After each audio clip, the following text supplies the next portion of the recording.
evening and welcome to the 5th birthday of Warhorse.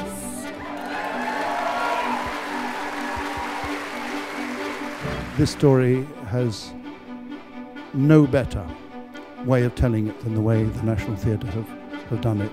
Thank you, Marianne, and thank you for the 5 years. I feel honoured to be invited tonight, and I have to say, sort of emotional and gobsmacked at how incredible this production was. It's just gone from strength to strength to strength. I was talking to the author. He's done a wonderful job with it, but the whole production, quite unbelievable. It's an incredible piece of theatre and great story. That's the most important thing. The puppetry is something that, you know, we're not really used to.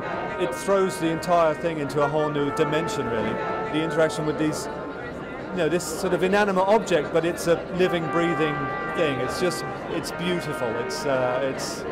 I'm speechless. It's amazing.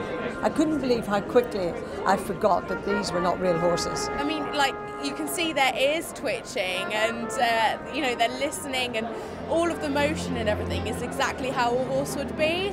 They have so managed to capture the nuance of a horse, every aspect. It's absolutely accurate to a T. It's wonderfully, wonderfully perceived, and that was what was so incredibly, incredibly inspiring. It's called Warhorse, but actually it's a story about reconciliation, finally.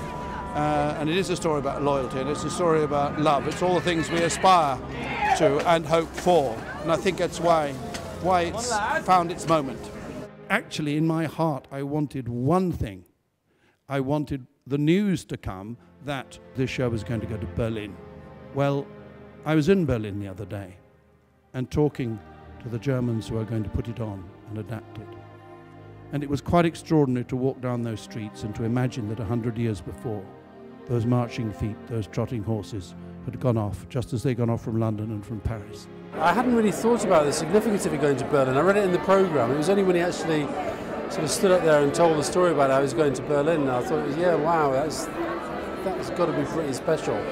Well, it is about war, but it is also about the deeper aspects of reconciliation after war. And I thought it was remarkable that this is going to be in Berlin next year, and then in 2014 we'll have 100 years since the First World War.